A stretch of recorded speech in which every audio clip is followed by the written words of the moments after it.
मी पळत कसा जाईल. घाई असते, घाई प्रत्येकाला.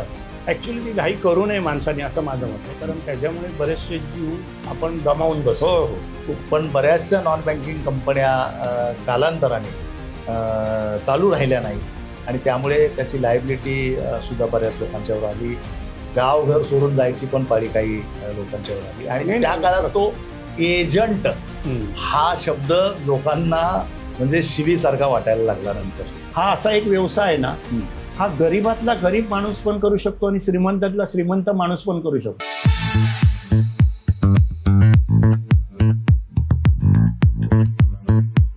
नमस्कार, मी साईनाथ सावंत आणि आपण पाहत आहात KGF अर्थात नॉलेज गेन फाउंडेशनचा एक नवीन एपिसोड. प्रथेप्रमाणे आज आपल्याला एक नवीन पाहुणे लाभलेले आहेत. रोजगाराच्या संधी उपलब्ध नसताना, म्हणजे बेरोजगारी वाढत असताना, जॉब उपलब्ध नसताना, अशा स्थितीत रोजगाराच्या संधी किंवा उत्पन्नाच्या संधी कोणत्या कोणत्या आहेत याच्यावर आम्ही त्या क्षेत्रातल्या लोकांना आपल्यासमोर आणून आपल्यासमोर त्या संधींबद्दल माहिती उपलब्ध करून देत असतो. आज आपल्याला एक असे पाहुणे लाभले ज्यांची संपूर्ण कारकीर्द पोलीस खात्यामध्ये गेली, परंतु त्यांनी पोलीस खात्यात राहूनही आपल्या सुविध पत्नीला मदत करता करता नॉन बँकिंग आणि डायरेक्ट सेलिंग या विभागात सुद्धा काम केलं आणि त्याच्याबद्दलची माहिती आणि ज्ञान त्यांनी ज्ञानार्जन केलं. आज अशा एका व्यक्तीला तुमच्यासमोर त्यांच्या आयुष्याचे कंगोरे उलगडून ठेवण्याचा आम्ही प्रयत्न करत आहोत. त्यांच्या आयुष्याच्या अंतरंगात डोकावून पाहण्याचा प्रयत्न करत आहोत. त्यांचं नाव आहे श्री विलास उतेकर साहेब. मुंबईमध्ये बोरिवली परिसरात ते राहतात. आता निवृत्त आयुष्य जगत आहेत आणि 2019 साली ते पोलीस खात्यातून सहाय्यक पोलीस उपनिरीक्षक म्हणून निवृत्त झाले आणि आता ते पूर्ण वेळ डायरेक्ट सेलिंग या इंडस्ट्रीमध्ये आपलं योगदान देत आहेत. त्यांचा प्रचंड अनुभव आणि त्यांना आलेले वेगवेगळे ज्या काही गोष्टी अनुभवाच्या आल्या, आव्हानं त्यांना जी काही निर्माण झाली त्याच्यावर त्यांनी शोधलेले मार्ग वगैरे आज आपण जाणून घेण्याचा प्रयत्न करणार आहोत. रोजगाराच्या संधी जास्त नाहीत म्हणून आपण कुचंबत बसण्यापेक्षा ज्या आहेत त्याच्याकडे सकारात्मक दृष्टीने का पाहू नये. मग अशा कुठल्या कुठल्या क्षेत्रात आहेत. मग विमा इंडस्ट्रीमध्ये आहे, डायरेक्ट सेलिंग इंडस्ट्रीमध्ये आहे, ट्रेनिंग इंडस्ट्रीमध्ये आहे, नॉन बँकिंग इंडस्ट्रीमध्ये सुद्धा आहे. या सगळ्या गोष्टींच्या त्या क्षेत्रात यशस्वी झालेल्या लोकांना आपल्यासमोर आणून त्यांच्या मनोगतातून ते क्षेत्र उलगडवून ठेवण्याचा आमचा हा प्रयत्न तुम्ही गेली अनेक दिवस पाहतात. त्याचाच हा पुढचा टप्पा गाठण्यासाठी आज आम्ही उतेकर साहेबांना इथे आमंत्रित केलं आणि त्यांनी आमच्या शब्दाला मान देऊन ऑल द वे बोरिवलीवरून इथे उलव्याला उपलब्ध झालेत नवी मुंबईमध्ये. जास्त वेळ न घेता त्यांच्याशी आज गप्पा मारूया. चला गप्पांची सुरुवात करूया. स्वागत करूया विलास उतेकर साहेबांचं. साहेब नमस्कार. तुम्ही आमच्या या एपिसोडमध्ये वेळ दिलात आणि इथे उपलब्ध झालात त्याबद्दल नॉलेज गेन फाउंडेशनतर्फे मनापासून आभार. धन्यवाद सर. तर डायरेक्ट सेलिंग इंडस्ट्रीमध्ये किंवा नॉन बँकिंग इंडस्ट्रीमध्ये तुमचं जे योगदान आहे त्यापूर्वी तुमची पोलीस खात्यामध्ये किती वर्षे सेवा झाली आणि पोलीस खात्यामध्ये तुमचं पदार्पण कसं झालं त्याच्याबद्दल काही आठवणी असतील तर ती आमच्या प्रेक्षकांना ऐकायला आवडतील. माझी जवळजवळ पोलीस खात्यात 30 वर्ष सर्व्हिस झाली. गुड. परंतु बाय फ्लूक मी पोलीसमध्ये आलेलो. अच्छा. ॲक्च्युली म्हणजे वडीलसुद्धा त्याच्या विरोधात होते. बरं. पण वडील तुमचे पोलीसच होते ना? पोलीसच होते, तरी पण विरोधात होते ते. कारण त्यांचं असं म्हणणं होतं की हा तुझा पिंड नाही. बरोबर. पोलीस हा तुझा पिंड नाही. पण त्यावेळेला मी फिलिप्सला होतो. फिलिप्स इंडिया सर्व्हिस नावाच्या कंपनीमध्ये ॲज अ इलेक्ट्रिशियन म्हणून. बरं. आणि चांगल्या पोस्टवर होतो. माझ्या हाताखाली जवळजवळ 10-15 माणसं होती. ते सोडून मी इकडे आलो. इथे याच्या वेळी सुद्धा मी म्हणजे वडिलांना माहीतच नाही. आणि तुम्ही परस्पर परीक्षा दिली. बरं, शारीरिक परीक्षा असो किंवा याची परीक्षा दिली. पण ज्यावेळी घरी सांगायला आले ना आपले कॉल, त्यावेळी त्यांना बोललं की मी तर ते मला बोलतात जाऊ नको.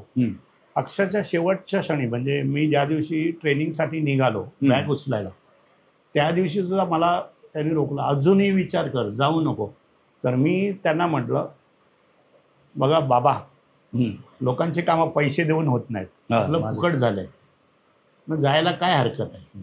पण एक चित्र दिसत होतं किंवा आजही दिसतं की बऱ्याच पोलीसवाल्यांना असं नेहमी वाटत आलंय की जो त्रास मी सहन केलाय तो माझ्या मुलांनी करू नये.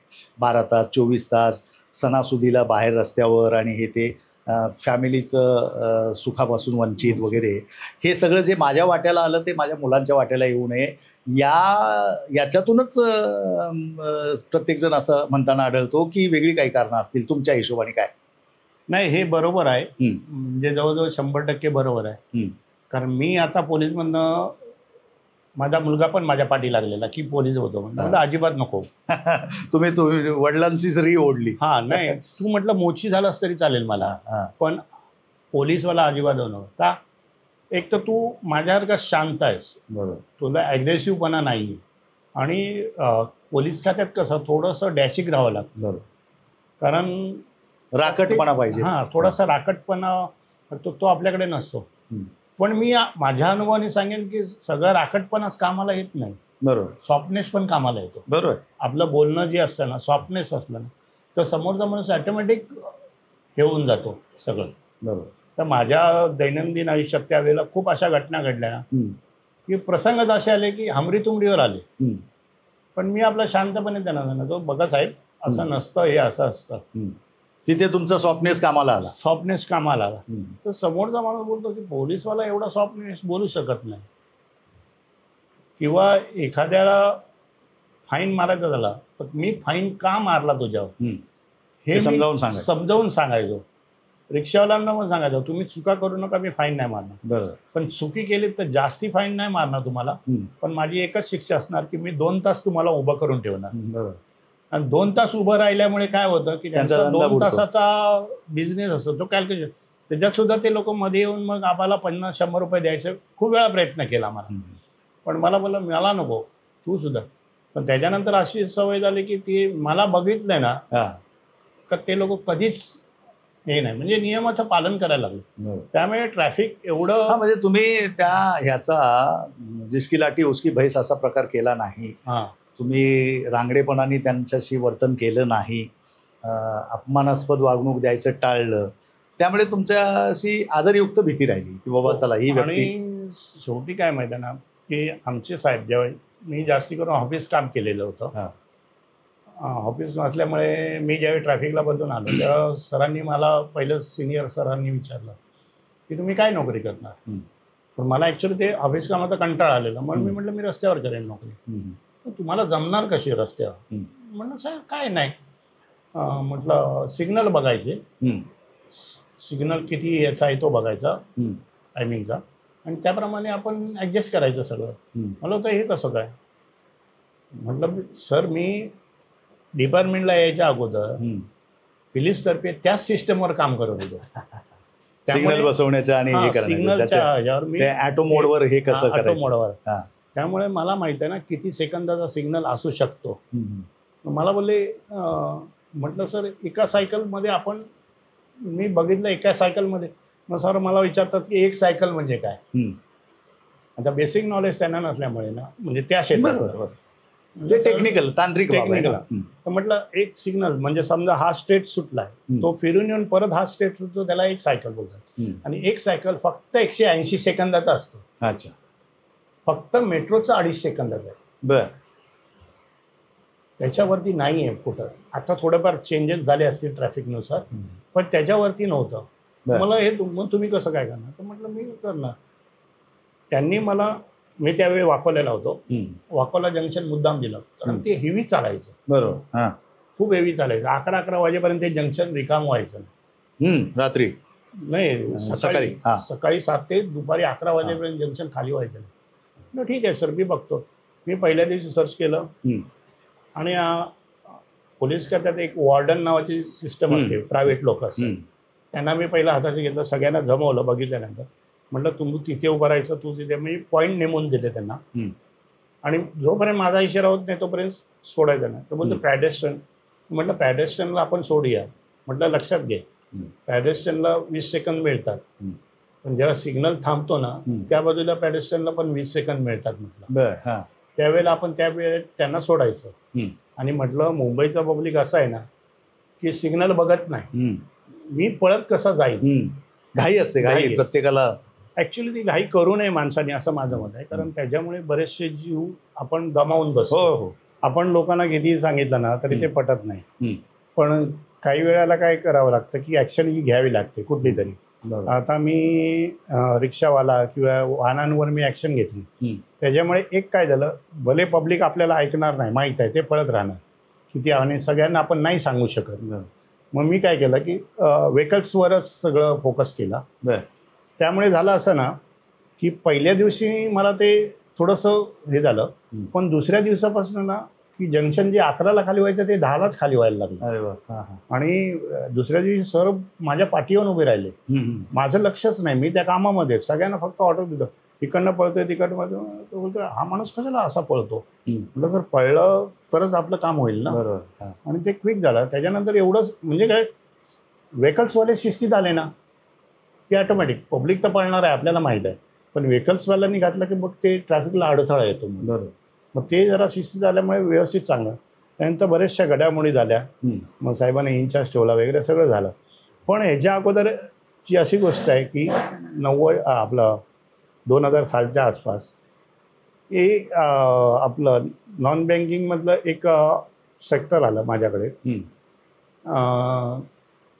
त्या माझ्या ओळखीच्या होत्या, धुरी मॅडम म्हणून. आणि त्या सांगितलं, तर म्हटलं मी पोलीसमध्ये मी करू शकत नाही. मी सरळ सांगितलं मी करू शकत नाही दुसरा बिझनेस. मग ते बोलले तुम्ही मिसेसला करायला लावा ना, तुम्ही मदत करा. म्हटलं हे होऊ शकतं. मग मी मिसेसला सांगितलं होतं. मिसेसनी पण त्यावेळी आडेवेळे घेतले, कारण तिच्यासाठी हे वेगळंच होतं ना. बरोबर, माझ्यासारखं होतं पण मला पण वेगळंच होतं ते. मी म्हटलं अगं त्या एवढ्या फोर्स करतायत तर करून बघ ना. करून बघितल्यामुळे काय होणार, एक तर समजेल तरी, नाही तर आपल्याला काय चुकतं माहीत होईल आणि त्याच्यातनं आपल्याला फायदा आहे की नाही ती नंतरची गोष्ट. पण त्याच्यामुळे आलेले अनुभव आपल्याला आयुष्यात फायदा देतात. ते करत गेलं. आणि ती नॉन बँकिंग असल्यामुळे फक्त काय आपल्याला पैसेच जमवायचे. पण आता पैसे जमवायचे म्हणजे येऱ्यागावळ्याचं काम नाही. आपण कितीही सांगितलं तरी लोक. त्याच दरम्यान अनेक पतसंस्था, अनेक कोऑपरेटिव्ह बँका यांच्यामध्ये फ्रॉड झाल्यामुळे लयाला गेल्या होत्या. आणि अविश्वासाचं वातावरण की लोक कुठल्या गोष्टीवर विश्वास ठेवायचं. नॅशनलाइज बँका सोडल्या तर दुसऱ्या कुठल्याही गोष्टीवर, आणि त्यातही नॉन बँकिंगवर विश्वास ठेवताना जड जात होतं. अशा स्थितीत तुम्ही एका नॉन बँकिंग सेक्टरमध्ये कामाला सुरुवात केली तुमच्या मिसेसनी, आणि तुम्ही त्यांना सपोर्ट करायला सुरुवात केली. आणि हेल्प करता करता कसं झालं की रन आमचा बिझनेस व्यवस्थित झाला. त्याला कारणीभूत पडलं म्हणजे कसं झालं की माझं प्रेस्टिज, तुमची फेस व्हॅल्यू. Face value. परत काय बाबा, हिचा नवरा पोलीसमध्ये आहे, म्हणजे आपल्याला पैसे भरले तरी आपल्याला धोका नाही, कारण पोलीसवाला बघून घेईल ना काय ते. हा मोठा फरक झाला त्याचा. तो एक अनामिक विश्वास तुम्हाला, विश्वास ऑटोमॅटिकली. त्यामुळे जवळजवळ नाही म्हटलं तरी 17 वर्ष त्याच्यात आम्ही काम केलं. बरं, मग या 17 वर्षात तुमच्या माध्यमाने किती रक्कम त्या नॉन बँकिंग सेक्टरमध्ये जमा झाली असेल, एक अंदाजे लमसम? मी सांगतो ना की त्या नॉन म्हणजे म्हणा तुम्ही करोड रुपयाचं झालं. पण एक व्यक्ती होता ना, एक व्यक्ती, त्याने जवळजवळ 80 लाख टाकले सर स्वतःचे. कारण त्याला ते रिटर्न मिळायचे ना, तर ते शेवटला 80 लाख. पण काही कारणास्तव ते नंतर बंद झालं 2014ला. मग तुम्ही ते बंद झाल्यावर तुमचं काम बंद केलं की त्याच्या अगोदरच तुम्हाला थोडासा अंदाज आला? नाही, त्याच्यानंतरच काम बंद झालं माझं. अच्छा, म्हणजे तोपर्यंत तुम्ही शेवटपर्यंत मी करत होतो. कारण काय होतं, त्यांचा प्रॉडक्ट बाय होतं ते वेगळी गोष्ट आहे, पण ते लोकांना नाही सांगून म्हणत. लोक काय पैशांची गुंतवणूक आणि मला रिटर्न कसं मिळेल याच्याकडेच बघतात.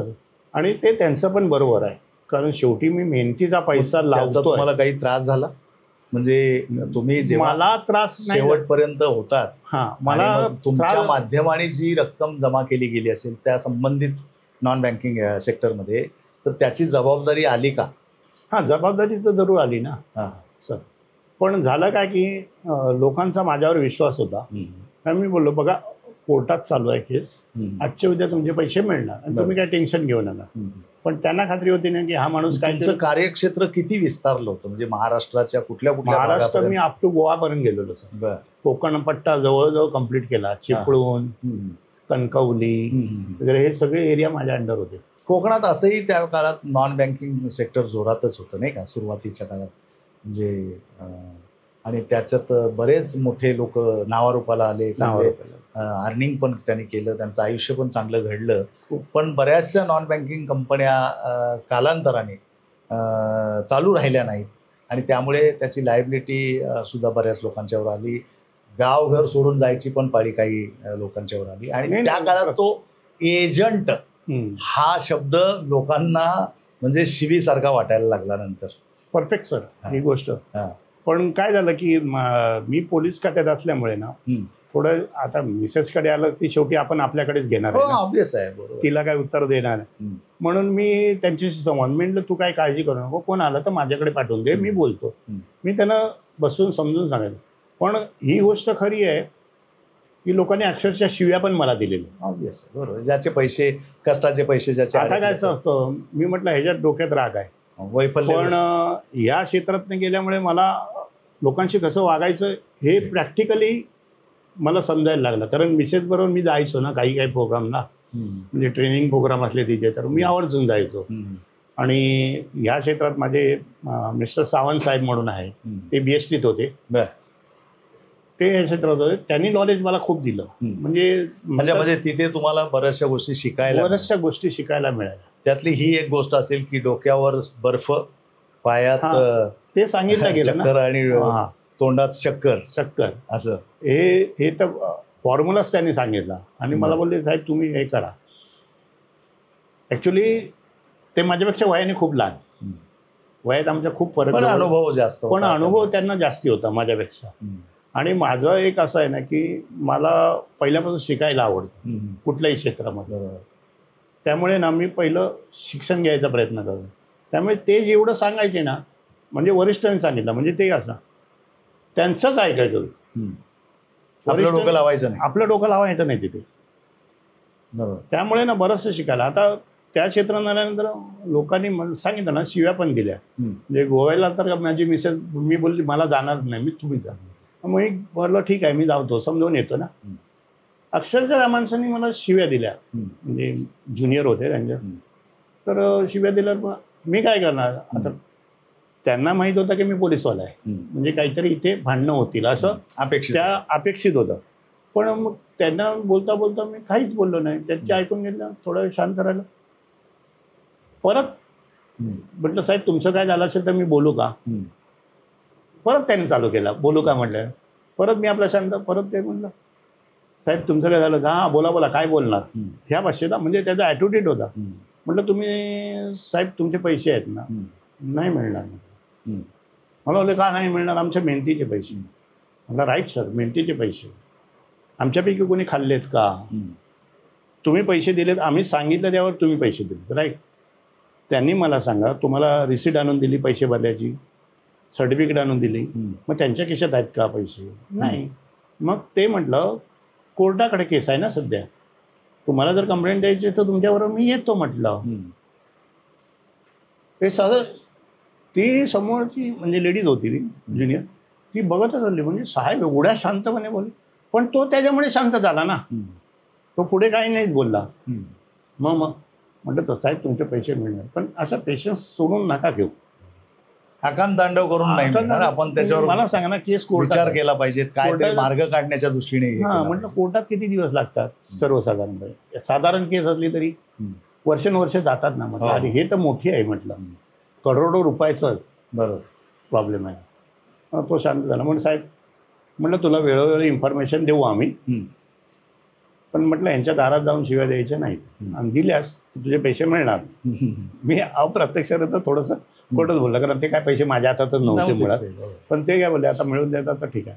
पण मग आता या अशा वाईट अनुभवातून, वाईटच म्हणूया याला, कारण हे कोणाला अपेक्षितच नसतं, अभिप्रेतच नसतं. कारण ज्या सेक्टरमध्ये मी काम करतोय त्या सेक्टरमध्ये फुलं वेचल्यानंतर गोवऱ्या वेचायची वेळ येऊ नये असं कोणालाही वाटतं ना. राईट. म्हणजे मान सन्मान मिळाला, लोकांनी साहेब म्हणून हे केलं आणि तिथेच शिव्या खायची वेळ येऊ नये. आता त्या सेक्टरमध्ये नंतर तुम्ही इकडे परावर्तित झाला डायरेक्ट सेलिंगमध्ये. तिथली मेहनत तर तुम्हाला कामाला आली इथे, म्हणजे डायरेक्ट सेलिंगमध्ये. डायरेक्ट सेलिंगमध्ये एवढी मेहनत कोणी करताना आढळत नाही जेवढं नॉन बँकिंगमध्ये करताना आढळतात. म्हणजे रात्री 11-12 वाजेपर्यंत ते ग्रुपला घेऊन काउन्सिलिंग करत बसणं हे वगैरे मी पाहिलंय रेल्वे स्टेशनच्या वेगवेगळ्या भागातल्या लोकांचा. तुम्हाला मग डायरेक्ट सेलिंग आणि नॉन बँकिंगमधले नेमका काय फरक आढळला साहेब? काय झालं की सर, मी रिटायर झालो नंतर. बरं. आता घरी बसण्यापेक्षा काहीतरी उद्योग पाहिजे. म्हणजे आता तुम्ही अधिकृत तुमच्या नावाने? नाही, मला काहीतरी उद्योग पाहिजे होता. पण त्यावेळी आता असा हाताशी काही मिळत नव्हता किंवा त्याची माहिती मिळत नव्हती. म्हणजे चालू तर सगळेच सेक्टर होते, पण आता आपल्याला प्रॉपर माणूस मिळाला तरच आपण करायचं. आता हे ठरलं ना पहिलं, त्यामुळे आपण ऐऱ्या गावाच्या दारात नाही. तोपर्यंत हे पण ठरलं असेल की आता नॉन बँकिंगच्या वाटेला जायचं नाही जायचं, कारण तो वाईट अनुभव. तर असं करता करताना मग एक माझे सहकारी होते, साहेब गुतेकर साहेब तुम्ही रिटायर झालात ना? म्हटलं हो. मग आपलं पोलीसवाल्यांचं कॅन्टीन आहे, ते तुम्ही चालवायला घ्याल का? नाहीतरी तुमची मुलं सेफ आहेत. म्हटलं ते सेफ या अर्थाने सुरक्षित नव्हे तर सेफ म्हणजे कुक बाय प्रोफेशन. बरोबर. आणि माझी दोन्ही मुलं, माझ्या दोन्ही मुली चांगल्या ठिकाणी आहेत आणि मुलगा पण चांगल्या ठिकाणी आहे. म्हणजे 5 स्टार 7 स्टार हॉटेलला ते कुक म्हणून आहे. तर ते बोलले तुम्ही करू शकता ना, कारण तुम्ही पण स्वतः काय काय बनवता घरी टाइमपास म्हणून. अच्छा, म्हणजे हे वारसा त्यांच्या तुमच्यापासूनच गेलाय की काय? म्हणजे तुम्हाला आवड आहे? आवड आम्हाला दोघांनाही आवड, म्हणजे मिसेसला पण आवड आहे आणि मला पण आवड. क्या बात आहे. आम्ही दोघंही वेगवेगळ्या प्रकारचे पदार्थ करतो. वा, शाबास. अजूनही मुली जरी आल्या घरी माझ्या बाहेर तर तुम्हाला एक सांगतो ना, त्यांचा फोर्स असतं की सुकं चिकन तुम्हीच बनवायचं. अरे वा. कारण मी त्यांना बोलतो अरे तुम्ही सेफ झालात, आता तुम्ही मला बनवून खा ना. बरोबर. पण काय असं जाऊन द्या, मुलं आहे, आवड असते प्रत्येकाची आणि मी ते आवडीने करतो. मला आवड म्हणून एक करतो मी ते. पण हे कॅन्टीन घेतल्यावर मला, म्हणजे पोलीसचं कॅन्टीन असल्यामुळे मला तसं काय वाटलं नाही, कारण बरेचसे पोलीसवाले आणि पोलिसांच्या पद्धती मला ओळखीच्या होत्या. त्यामुळे मला चालवायला काही जड गेलं नाही. भले तिथे किमती कमी होत्या, मला प्रॉफिट कमती होतं, पण माझा दिवस तिथे जात होता जेणेकरून तो मला वाया घालवायचा नव्हता.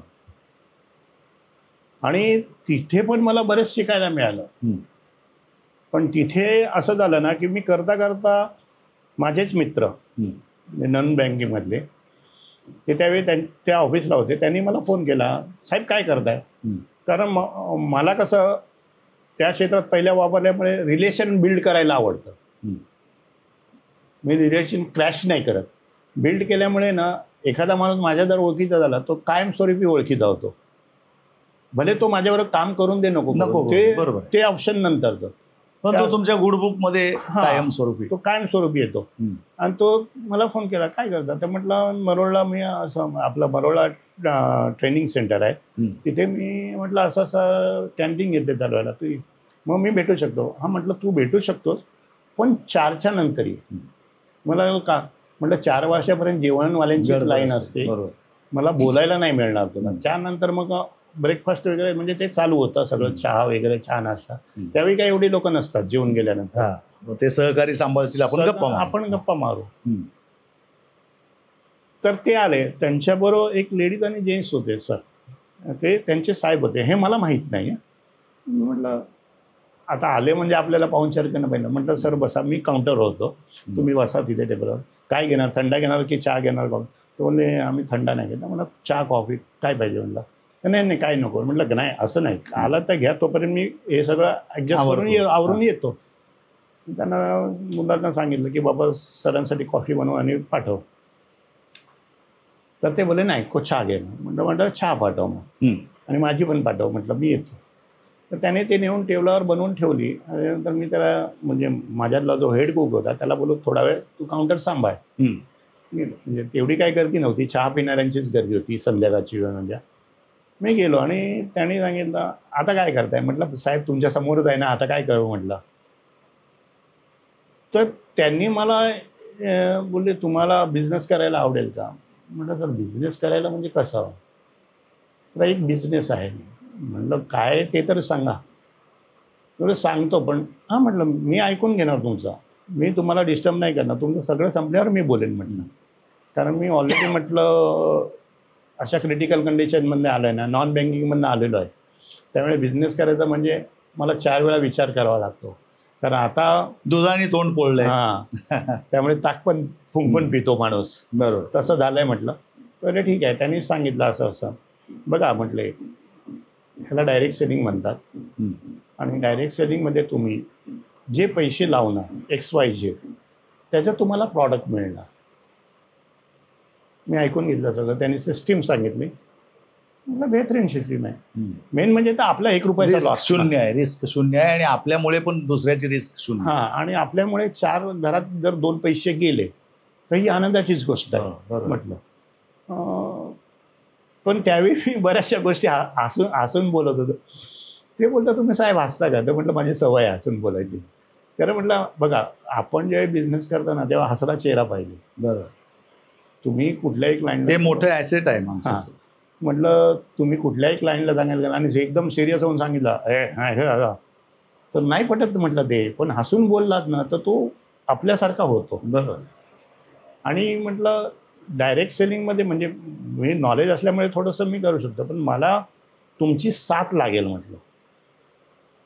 कारण डायरेक्ट सेलिंग माझ्यासाठी वेगळंच आहे ना क्षेत्र. तर ते बोलले साहेब तुम्ही काही घाबरायचं नाही, आम्ही तुमच्याबरोबर 24 आवर्स आहोत, 24/7. तुम्ही हाक मारा आम्ही हजर असतो. ते झालं. म्हटलं ठीक आहे. ते आय कार्ड वगैरे घेतली. तर पहिल्या वेळी एकच आय कार्ड घेतलं. मग त्यांनी 3 आय कार्डचं मला काही सांगितलं नाही की बेनिफिट्स वगैरे. नंतर 4-5 दिवसांनी आलं. म्हणजे साहेब प्रोग्राम तुमचं आता ते बेसिक मला सगळं माहीत होतं, क्लायंट लिस्ट काढणं वगैरे. ते सगळं मी केलं आणि म्हटलं असं असं या लोकांना भेटायचं आपल्याला. आणि मी त्यांना घेऊन गेलो. म्हणजे तुम्ही सिद्धता केली आणि मग त्यांना बोलवलं. हां, मग त्यांना मी घेऊन गेलो की सर कॉन्टॅक्टमध्ये ते होते रोज. साहेब झालं काय? म्हटलं साहेब मला जरा वेळ नाही मिळत आहे, प्लीज जरा. त्याच्यानंतर मग त्यांनी जरा फ्लोमध्ये आलो. फ्लोमध्ये आला आणि ह्याचं माझं कॉन्ट्रॅक्ट संपायला आलं. आणि सगळे रिन्यू करायच्या वेळेला तुम्ही मग त्यावेळी ते सगळे माझ्या पाठीला रिन्यू कर. पण मग मी थोडासा रेट वाढवून दिला ना, तो तिथे मला मिळाला नाही. मी म्हटलं आपण मेहनत करतोय सगळ्या गोष्टी आणि सगळ्यांना आवडतंय मेन. जर लोक 4 वाजेपर्यंत जेवायला लाईन आणि पदार्थ गुणवत्ता चांगली असेल तर. आणि मी तिथे बार्गेनिंग नाही करत. कारण का मी सुद्धा शेवटी पोलिसवालाच होतो ना. माझ्याच बांधवांना मी जर स्वार्थ बघितला असतं तर चाललं नसतं. ते मनालाही पटलं नसतं. नाही, मलाच पटलं नसतं ना स्वतःला. कारण माझं ते म्हणत नव्हतं ना पहिल्यापासून. बरोबर. त्यामुळे मला ते पटत नव्हतं. मग मी तिथे ब्रेक दिला. म्हटलं आपण फुल टाईम याच्यातमध्ये जाऊया. मग तिथे मी फुल टायमर झालो आणि मग एक प्रोग्राम करत गेलो. अच्छा. प्रोग्राम करत अगणित माणसं माझ्याशी जोडले गेली.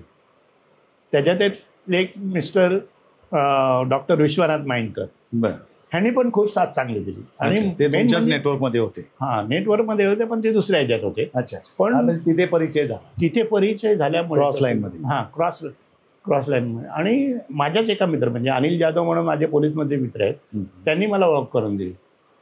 तर त्यांच्याशी वेगळं आणि त्यांना एवढा विश्वास असला ना, म्हणजे अजूनही विश्वासाने माझ्यावर काहीतरी कामगिरी टाकतात आणि मी ती परिपूर्ण करायचा प्रयत्न करतो. म्हणजे प्रत्येक वयाने छोटे असतील माझ्या, पण प्रत्येक माणसाकडनं काहीतरी गुण हा वेगळापणे मिळतो आपल्याला आणि तो घेण्यासाठी आपण जमलो. आणि माझी तर घेण्याचीच इच्छा आहे. बरं, मग त्या डायरेक्ट सेलिंग इंडस्ट्रीमध्ये तुम्हाला तुमच्या अपेक्षेप्रमाणे पैसे मिळाले? म्हणजे त्या कॉन्सेप्टमध्ये तुमची सुरुवात झाली? हो, सुरुवात झाली त्याप्रमाणे मिळाले मला. म्हणजे दोन्हीमध्ये फरक काय जाणवला, नॉन बँकिंग आणि इथे?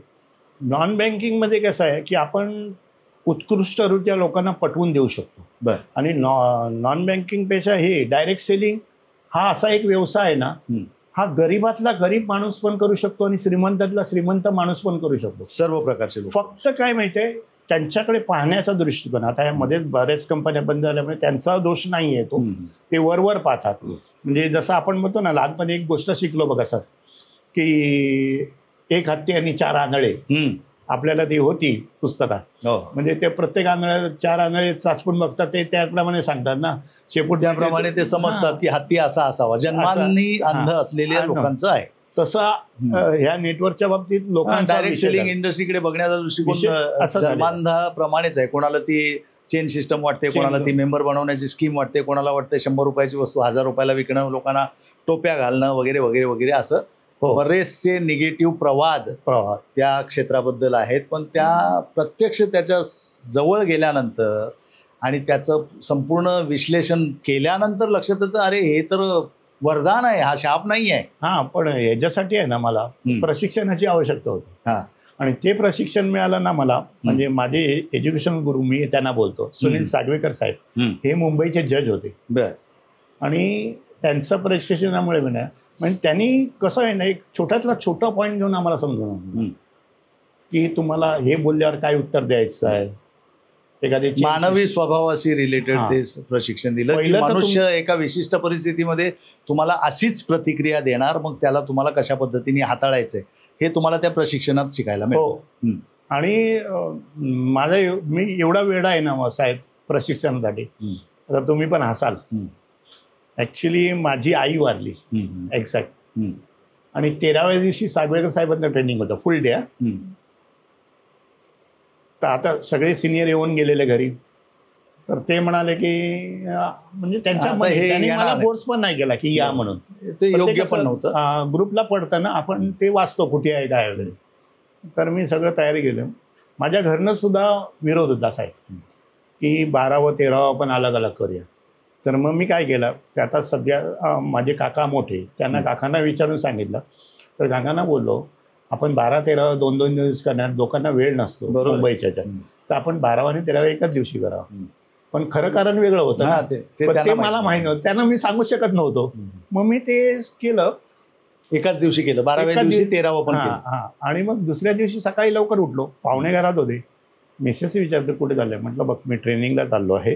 तिला सांगितलं कोणाला सांगू नको, फक्त एक फोन आला म्हणून ते अर्जंटली निघून गेले. आणि माझा तो रिक्षावाला ठरला होता, त्याला मी खाली बोलवलं 7 वाजता बिल्डिंगच्या खाली. आणि मी जाऊन फाउंटन हॉटेलच्या पुढे ते आलं का काहीतरी बरंच नाव आहे, तिथे ट्रेनिंग होती. मी जाऊन तिथे उभा राहिलो 8 वाजता. सगळे झोतोय तो 8 वाजता. मला म्हणजे साहेब लोक या पहिली हाड पडली, तुम्ही इथे कसे, तुम्ही इथे. म्हणतो साहेब थांबा, मी सांगतो का असं ते. मग त्याने मला काय होते का साहेब, तुमची तर कमाल आहे, हे आहे तसं आहे, आई वाढून आज ते 12 दिवस झाले आणि तुम्ही. म्हटलं सर एक गोष्ट मला समजली, ती मी तुम्हाला सांगतो, त्याची उत्तर तुमच्याकडे असेल द्या. म्हटलं मी समजा घरी राहिलो असतो तर माझी आई परत येणार होती का? नाही. बरोबर, ते दुःख आहे मला, नो प्रॉब्लेम. पण जर मी प्रशिक्षण घेतलं नसतं तर हे मला परत मिळालं असतं का? बरोबर. तर नाही. ते सगळे बोलतात हॅट्स ऑफ आहे तुम्हाला. कमिटमेंट म्हणजे कमिटमेंट ना. कसं आहे, कमिटमेंट का करायची? जर आपण त्या क्षेत्रात आहे ना, तर त्याची परिपूर्ण माहिती करून कुठे मिळेल आपल्याला, तर फक्त ट्रेनिंग बंदच. अदरवाईज आणि लोक ट्रेनिंगलाच यायला टाळाटाळ. बरं, मग नॉन बँकिंग आणि डायरेक्ट सेलिंग या दोन्ही प्रकारच्या ट्रेनिंगमध्ये तुम्हाला काही भिन्नता आढळली का? हो, खूप भिन्नता आहे, खूप भिन्नता आहे. म्हणजे तिथे तेवढं जास्ती ट्रेनिंग नाही आहे नॉन बँकिंगमध्ये. पण डायरेक्ट सेलिंगला हे प्रत्येक क्षणाला तुम्ही शिकू शकता. प्रत्येक क्षण आहे ना आपल्या आयुष्यात आलेला. भले मी क्लायंटशी बोलतोय तर तिथे सुद्धा शिकण्यासारखं खूप काही मिळतं. बरोबर बरोबर. आता तिथे काय फक्त आम्हाला निगेटिव्ह प्रश्न यायचे, बुडाली तर. बरोबर. तिथे पण आम्हाला येतात नाही असे नाही, बुडाली तर मग आम्ही सांगतो तुम्ही पैसे दिलेत, त्याचं तुम्हाला प्रॉडक्ट मिळालं, मला सांगा जर बुडाली तर तुमचं काय नुकसान झालं का? म्हणजे आपण एखाद्या दुकानात गेलो, त्या दुकानातून वस्तू घेतली, पैसे दिले, वस्तू घेतली, बाहेर आलो आणि त्या दुकानाला ब्लास्ट झालं, आपलं काय अडकलंय त्याच्यात? परत दुसरं पण असं बोलतात ना की तुमचे प्रॉडक्ट महाग आहेत, किंवा आम्ही साबण इथनं घेतो मग आम्ही लक्सच वापरतो, सवयी. तर म्हटलं लक्स वापरता ठीक आहे ना, मग सगळेच गोरे झाले का लक्स वापरून? तर ते ॲडव्हर्टाईज हे ते त्या क्षेत्रात. आणि सवय मोडल्यानंतर जर माझ्या घरी पैसा येणार असेल तर सवय बदलायला काय? आम्ही तेच सांगितलं ना. आणि महागाई किंवा महाग प्रॉडक्ट हा सगळा सायकोलॉजिकल प्रॉब्लेम आहे.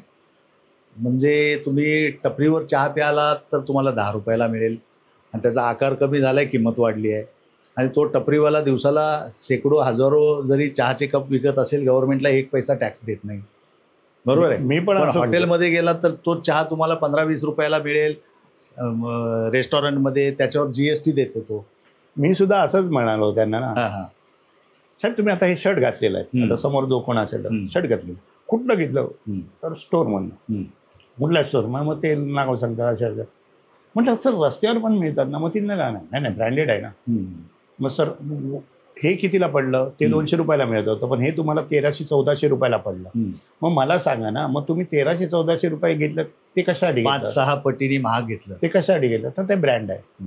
मग म्हटलं आमच्या पण ह्याच्यात ब्रँड आहे म्हणून त्याची किंमत वाढली, दर्जेदार आहे म्हणून त्याची किंमत वाढते. दर्जाला पैसे पे करावे लागतात. बरोबर, दर्जाला पैसे द्यावे. आणि तुमचं नुकसान काय जाणार? तुम्ही पैसे दिल्यानंतर मिळालं, प्लस तुम्हाला उत्पन्न कमवण्याची संधी पण मिळाली, बिझनेस करायची संधी मिळाली.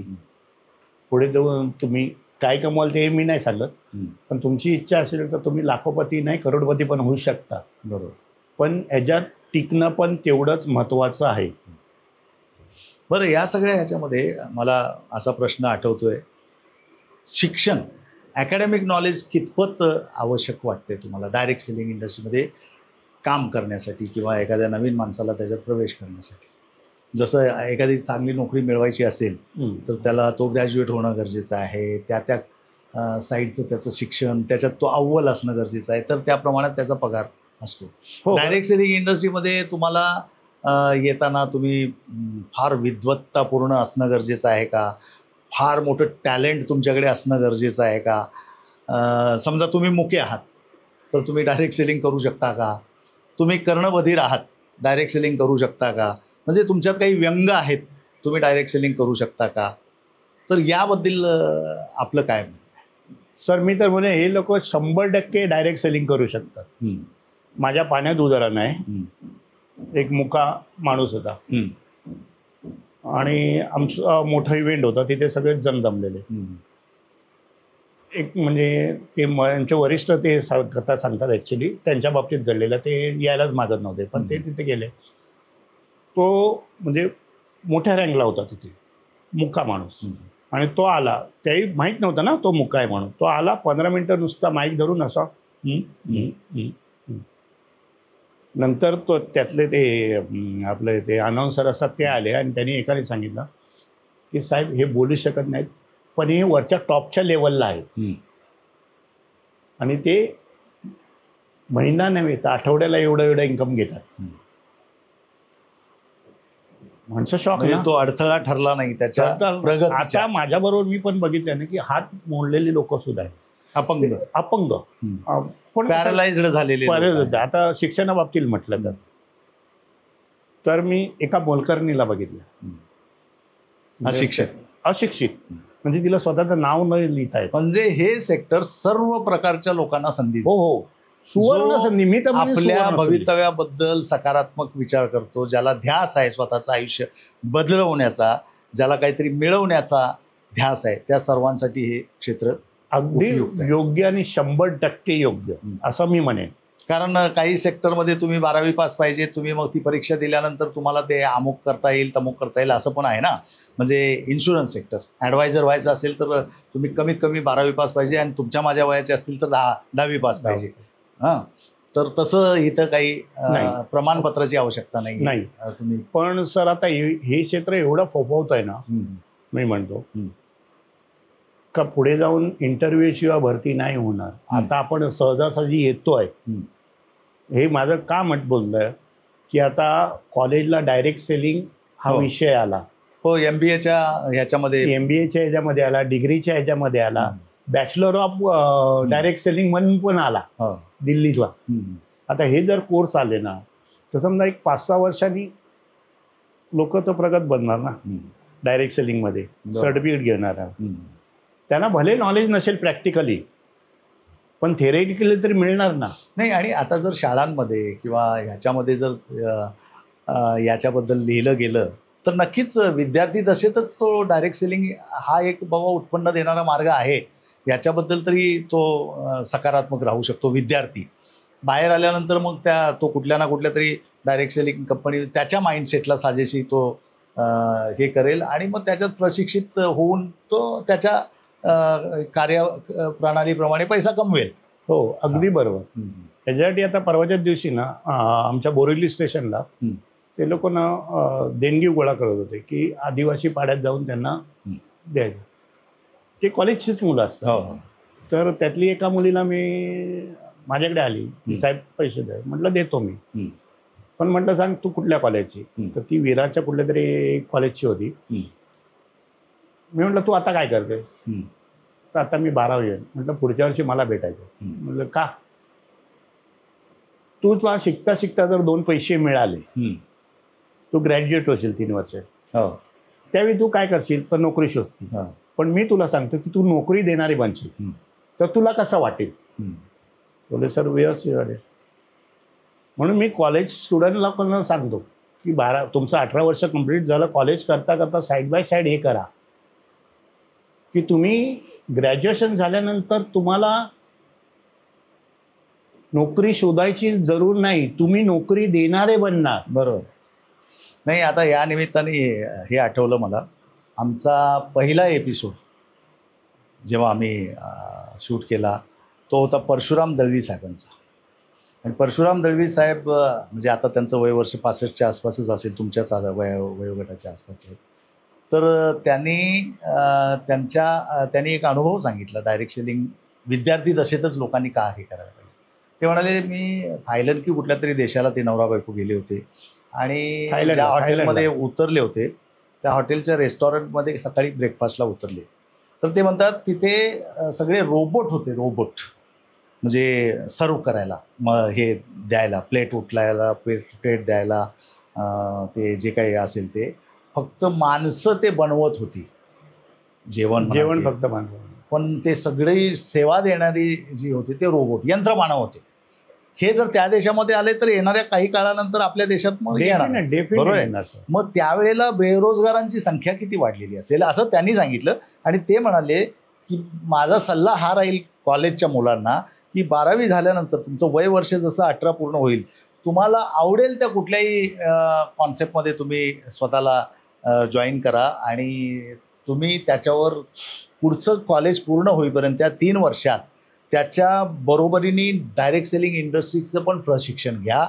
हळूहळू तो नेटवर्क बिल्ड करा. बाहेर ग्रॅज्युएट झाल्यानंतर रिझ्यूम घेऊन वेगवेगळ्या कंपन्यांना जाऊन चप्पल झिजवण्यापेक्षा तोपर्यंत तुमच्याकडे त्याच्यापेक्षा जास्त पगार म्हणजे तो पगार जो अपेक्षित आहे त्याच्यापेक्षा जास्त उत्पन्न तुमचं इथून सुरू झालेलं असेल असं ते बोलले होते. आता या निमित्ताने ते आठवलं आणि ती वस्तुस्थिती तुम्हाला आठवलं. पण परशुराम दळवी साहेबांबरोबर मी थोडे दिवस काम केलंय. गुड त्यांच्या कंपनी.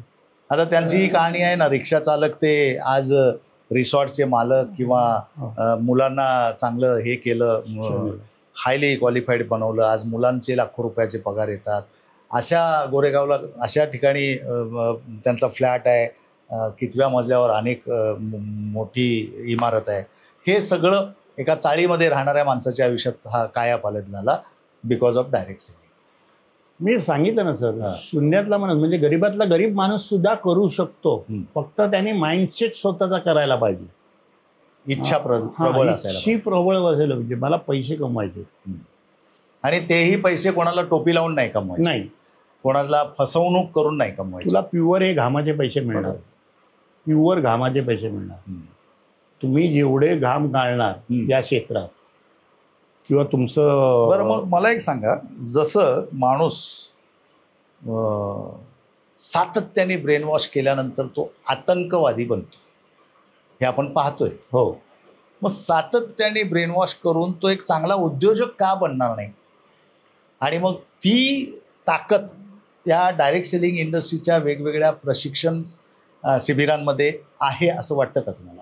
तुमचं मत काय? प्रशिक्षण देणारे खूप चांगले असतात साहेब, पण प्रशिक्षणानंतर आपण काय घेतलंय हे प्रत्येकाने विचार करण्याची गोष्ट आहे. बरं, मला प्रशिक्षणाला जायचं आहे म्हणजे साहेबांनी सांगितलंय म्हणून जाऊन चालणार नाही, तर ते प्रशिक्षण नाही साहेब.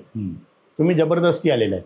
म्हणजे तुम्ही जबरदस्ती जर तुम्हाला तिथे बसवलं, पाठी टाकल्यासारखं झालं ते, मग तो किती लक्ष देणार? मी जीव तोडून सांगतोय त्याला, समजा मी शिकवणार आहे, मी जीव तोडून सांगतो. मी बघितलंय ना साहेब. तर मी पण शटर डाऊन करून बसला तर आतमध्ये घुसणार काय? बऱ्याच नाही, लोकांना कसं दिलं की एक पेपर दिला जातो की पहिलं बेसिक ट्रेनिंग देताना की तुम्ही क्लायंट लिस्ट काढा. बरेच लोक तो फोल्ड करून तसंच ठेवतात. पण तुम्ही 10-12 माणसांची नावं नाही आठवत तेवढ्या वेळात, तुम्ही काढू शकत नाही. बरोबर, हेच तर होत नाही साहेब. आणि तो फोल्ड ठेवलेला पेपर आहे ना, तो कायम फोल्डच राहतो, तो उघडला जातच नाही. त्याच्यात हल्ली ते प्रिजज जास्त केलं जातं. हा माझा मित्र आहे, याला आवडत नाही, हा करणार नाही, याला बोलवू नका. हे तुम्ही कधीच बघू नका. क्लायंट लिस्ट करताना मी तर सगळ्यांना सांगतो, तू होईल ना होईल ती नंतरची गोष्ट. माझं एक उदाहरण मी सांगतो सगळ्या. तुम्ही तुमच्या मित्राच्या घरी गेलात, बघा तो नाही झाला, तुम्हाला चहा बिस्किट तर देईल. सरळ आहे ना सर गोष्ट. चहा बिस्किट दिलं, मग संध्याकाळची चहा बिस्किट तुझे वाचले ना पैसे. बरोबर, कशाला विचार करतो. एक सिंपल फंडा आहे तो. अगदी बरोबर आहे. याच ह्याला जोडून मध्ये जरा मी एक संधी घेतो आमच्या प्रेक्षकांची. अन्न वस्त्र निवारा यापैकी वस्त्र ही गरज भागवणं ही खर्चाची बाब न ठरता उत्पन्नाचा मार्ग ठरला तर समजून घ्यायला आवडणार नाही का? KGFचा नंबर आहे खाली, नॉलेज गेन फाउंडेशनचा. नॉलेज गेन फाउंडेशनकडे एक अशी संधी आहे ज्याचा लाभ घेऊन तुम्ही तुमचं आयुष्य बदलवून टाकू शकता. जसं आता सरांनी सांगितलं, त्याच डायरेक्ट सेलिंग इंडस्ट्रीतला एक अशी संकल्पना आहे ज्याच्यामध्ये तुम्ही त्याच्याबद्दल अधिक माहिती घेऊ शकता आणि जर तुम्हाला आवडलं तर त्याचा लाभ घेऊ शकता. असो, पुन्हा आपण पुढे सरकूया. माझा आता असा प्रश्न आहे सर की चला, प्रशिक्षणाने एक चांगला नेटवर्क लीडर बनू शकतो, त्याच्यातले नेतृत्व गुण विकसित होऊ शकतात, तो उत्तम विक्रेता बनू शकतो असं म्हणूया, उत्तम संघटक बनू शकतो असं म्हणूया. तसाच रोल वक्ता पण बनू शकतो. हा, उत्तम वक्ता, ते पण व्यासपीठ त्याच्यासाठी आहे, देश विदेश यात्रा पण मिळते. पण तसाच रोल पुस्तकांचा पण आहे का? आणि जर असेल तर तुम्ही आमच्या प्रेक्षकांना कोणती पुस्तकं सुचवाल जी त्यांनी त्यांचं आयुष्य बदलवण्यासाठी, त्यांचे विचार बदलवण्यासाठी, त्यांचं आचरण बदलवण्यासाठी नक्की वाचावी, अशा काही पुस्तकांची नावं असतील तर आम्हाला. खरंच पुस्तकं पण आयुष्य घडवतात, पण त्याला वाचनाचा वेळ लावून द्यावा लागतो. वाचाल तर वाचाल. हां, वाचाल तर वाचाल हे म्हटलेलंच आहे आपण. तर मेन म्हणजे बरीचशी वाचली मी पुस्तकं, पण त्याच्यात मला 2 पुस्तकं आवडली. बरं. Rich dad poor dad. बरं. रॉबर्ट कियोसाकीचा. आणि प्रश्न हेच उत्तर आहे. म्हणजे जर सेलिंग करताय तर प्रश्न सवाली जवाब. एलन पीज. हां, ही जर तुम्ही 2 पुस्तकं वाचलं ना तर अर्धा तुमचं माइंडसेट होऊ शकतं. क्या बात आहे, क्या बात, जबरदस्त. अजून बरीच पुस्तकं आहेत. आता बरीच टेक्नॉलॉजी पण येत आहे. आता ती नवीन टेक्नॉलॉजी AI ह्यानी बेकारी वाढणारच आहे. हो, आर्टिफिशियल इंटेलिजन्स. पण AIचं पण प्रशिक्षण मिळतंच आहे की तुमचा बिझनेस वाढवण्यासाठी काय करावं लागतं. त्याचं तुम्ही सपोर्ट सिस्टमसाठी म्हणून वापर करू शकता, हत्यार म्हणून वापर करू शकता. आणि जे घातक आहे तेच आपण हत्यार म्हणून वापरलं ना तर आपल्यासाठी खूप चांगल्या प्रगतीचा. तुम्ही सुरी कोणाचं तरी पोट फाडण्यासाठी वापरू शकता किंवा भाजी चिरण्यासाठी वापरू शकता. ते तुमच्या विवेक बुद्धीवर आहे. विवेक बुद्धीवर आहे. बरोबर बरोबर आहे. तर पुस्तकं सुद्धा माणसाला खूप घडवू शकतात. हां हां. आता मला पहिल्यापासून वाचनाची वेळ असल्यामुळे मी बरेचसे पुस्तक वाचतो. बरं. वाचनाचा दुसरा एक फायदा असा की तुमचा शब्दसंग्रह वाढतो. हो. तुम्हाला एखाद्याला तुमच्या संकल्पनेबद्दल व्यवस्थित शब्दात पोहोचवणं शक्य होतं. तुमच्याकडे शब्दसंग्रह चांगला असेल तर तुम्ही तुमचा संदेश चांगल्या शब्दात पोहोचवू शकता. बरोबर. तिथे मग डील क्लोज व्हायची संधी असते. डील म्हणजे बऱ्याचदा चांगलं डील असतं किंवा चांगली संकल्पना असते, पण पद्धत सांगण्याची वाईट असेल तर ती डील क्लोज होत नाही आणि समोरून मग नकारात्मक उत्तर येतं. अशासाठी वाचन सुद्धा अत्यंत गरजेचं आहे, जे आत्ता जरा दुरापास्त झालंय. कारण इलेक्ट्रॉनिक मीडिया आणि इतर ह्या सगळ्या गोष्टींचा पण एक अतिरेक एवढा झालाय की लोक म्हणतात आमचं तुम्ही पुस्तक वाचूच नका, आमचं ऐका. कुकू FM म्हणा किंवा असं, आम्ही तुम्हाला कादंबरी ऐकवतो. कुकू FM वर सुद्धा पुस्तकं आहेत वाचण्यासाठी. हा, पण म्हणजे ते ऐकवतात ना, ते ऑडिओ. ठीक आहे ना, मी म्हणत नाही तुम्ही आता 100% नाही, पण 10% तर बनू शकता का ना ऐकू. Yes yes yes. पण तुमच्यात ती आवड पाहिजे. नसेल तर निर्माण व्हायला पाहिजे. पैशाची आवड तर आहे ना, मग त्याच्यासाठी तुम्ही जर 8 तास आणि 12 तास नोकरी करता, त्याच्यातनं तुम्हाला किती मिळतात ते त्याचा पहिला सारांश घ्या तुम्ही. बरोबर. आणि मला शिकवल्याप्रमाणे मी सांगतो ना, तुम्ही गेल्या 5 वर्षात किती कमवला नाही, ह्याच्या पुढे 5 वर्षात किती कमवणार आहे, हा पहिला रेशो बघा. अगदी बरोबर, अगदी. आता हा जर रेशो तुम्हाला पटत नसेल, त्याच्यातनं तुम्ही लखपती होत असाल किंवा करोडपती होत असाल तर ठीक आहे, पण मला नाही वाटत आज ₹1,00,000 जरी कमवणारा माणूस असला तरी तो लखपतीने करोडपती वाचवत असेल. बरोबर आहे. आणि मी शिकवलेल्या प्रत्येक गोष्टीचं अध्ययन करतो. म्हणजे माझी एक वेगळी पद्धत आहे. मी जिथे ट्रेनिंगला जातो तिथे आपण घाईघाईत लिहून देतो. बरोबर. ते घरी येऊन परत घरी येऊन मी परत फेअर करतो. ते त्यानिमित्ताने पुन्हा रिपीट होतं ना ते. किंवा माझी झूम मिटिंग झाली तर मी ते स्क्रीनशॉट काढून ठेवतो आणि त्याचं ते पूर्ण काय आपला माइंड कॉम्प्युटर नाही ना. आपण 4 तऱ्हेच्या लोकांना भेटत असतो. 4 तऱ्हेच्या लोकांशी बोललं ना की एक विस्मरण तर कायम होतच कुठल्या तरी गोष्ट, आणि वयानुसार थोडंसं विस्मरण होतच होतं किंवा धूळ बसते त्याच्यावर. तर ते होऊ नये ना, म्हणून आपल्याला अपडेट ठेवण्यासाठी आपण स्वतः कार्यरत असलं पाहिजे. मग ते पुस्तक वाचण्याच्या निमित्त असू द्या किंवा म्हणजे ह्या गोष्टी वाचण्याच्या निमित्त असू दे, पण स्वतःला अपडेट करत राहिलं तरच तुम्ही यशाच्या मार्गावर कधी पण जाल. आणि मी सांगतो ना बाय फ्लिप की तुम्हाला अडचणी खूप येतील, त्याच्यामध्ये. बरोबर. पण त्या अडचणीवर मात करायचा तुम्ही जर सक्षम असाल ना तर मात करायचा पण उपाय तुम्हाला मिळेल. पण तुम्ही अडचणच घेऊन बसलात ना, म्हणजे आपण बोलतो ना गोधडी घेऊन बसलो, तसा बसलात तर अडचणी दूर होणार नाही, आयुष्यभर नाही होणार. बरोबर. आता आपण समारोपाकडे येऊया. जाता जाता शेवटचा प्रश्न, तुमचा एवढ्या वर्षांचा डायरेक्ट सेलिंगचा आणि नॉन बँकिंगचा अनुभव पाहता, पोलीस खात्यातला पण अनुभव पाहता, तुम्ही या सेक्टरमध्ये येऊ इच्छिणाऱ्या नवीन माणसांना त्यांनी कंपनी निवडीबद्दल काय दक्षता घ्यायला पाहिजे, त्यांना तुम्ही काय सल्ला द्याल? पहिलं तर तुम्ही बघायचे की कंपनीची मॅनेजमेंट कशी आहे, कंपनी कुठल्या पद्धतीवर चालते हे पहिलं पहा. त्याच्यानंतर तुम्हाला पैसेच कमवायचे आहेत म्हणून पे आउटवर जरा बघा थोडंसं. बरं, ते टीमवर्क कसं आहे त्या कंपनीचं, त्या टीमवर्क पण महत्त्वाचं आहे. तुमच्या जर अपलाईन वगैरे कसं आहे, म्हणजे अपलाईन हा आपला खासच असतो, पण तो अपलाईन किती कार्यरत मला मदत करू शकतो स्टार्टिंगला.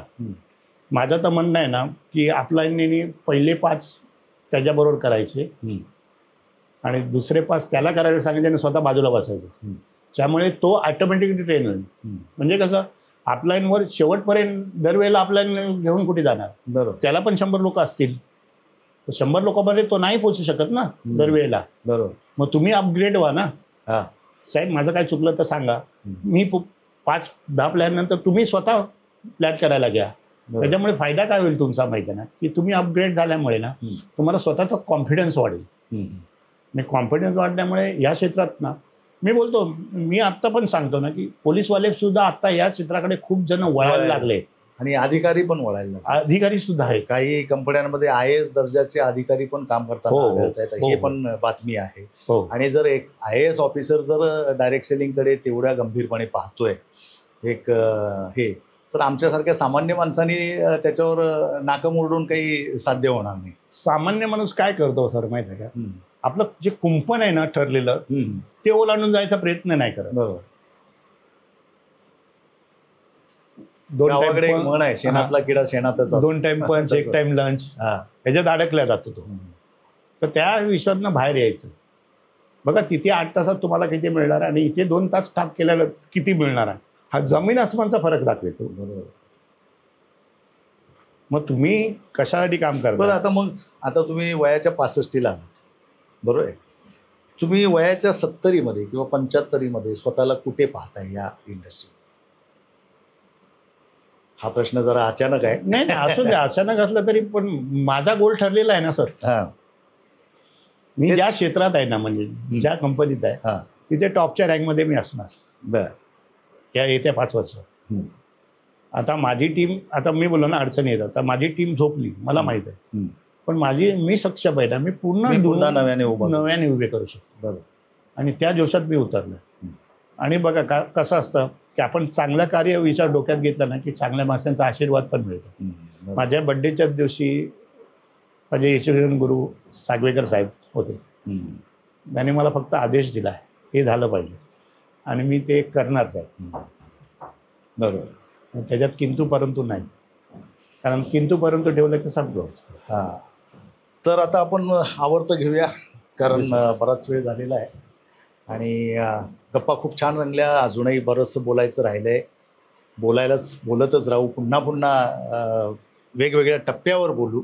ठीक आहे. तुमच्यामध्ये एक चांगला ट्रेनर लपलेला आहे, त्या ट्रेनरलाही आम्हाला ऐकायला कधीतरी आवडेल. तर हे होते विलास उतेकर साहेब, जे पोलीस खात्यातून निवृत्त झाल्यानंतर त्यांनी डायरेक्ट सेलिंग इंडस्ट्रीमध्ये स्वतःचं करिअर नव्याने बांधायला सुरुवात केलं आहे आणि त्यात ते नक्कीच यशस्वी होणार यात काही शंका नाही. त्यांच्याशी गप्पा मारून आपण त्यांचा अंतरंग जाणून घेण्याचा प्रयत्न केला. किती यशस्वी झालं हे तुम्ही ठरवायचं आहे. अशा नवीन लोकांना आपल्याला भेटायचं आहे, त्यांचा जीवन प्रवास आणि त्यांच्या आयुष्यातले वेगवेगळे टप्पे आपल्याला जाणून घ्यायचे आहेत. त्याच्यातून आपल्यासाठी काय मार्ग दिसतोय हे शोधायचं आहे. पुन्हा जाता एक त्यांचा नंबर आम्ही तुम्हाला देणार आहोत, खाली नंबर असेल त्यांचा, तुम्ही त्यांना फोन करून विचारू शकता ते कुठल्या कॉन्सेप्टवर काम करतात किंवा त्यांच्याशी काही तुम्हाला जाणून घ्यावं असं वाटलं, त्या आजच्या ह्याच्यातून एखादा प्रश्न तुम्हाला निर्माण झाला असेल तर तुम्ही त्यांच्याशी डायरेक्ट बोलू शकता. सर, तुमचा नंबर दिला तर चालेल ना? हो हो. त्यांच्याबरोबर तुम्हाला कार्यरत व्हावं असं वाटलं तर ते ज्या संकल्पनेवर काम करतात त्याच्याबरोबर तुम्ही हे करू शकता. त्यांचा प्रचंड अनुभव तुम्हाला मार्गदर्शक ठरू शकतो. पुन्हा एकदा, वाढणारी महागाई हा चिंतेचा विषय आहे की आपलं उत्पन्न कमी हा चिंतेचा विषय आहे? आपलं उत्पन्न कमी हा खरा चिंतेचा विषय आहे. उत्पन्न वाढवण्याची एक चांगली संधी नॉलेज गेन फाउंडेशनकडे आहे.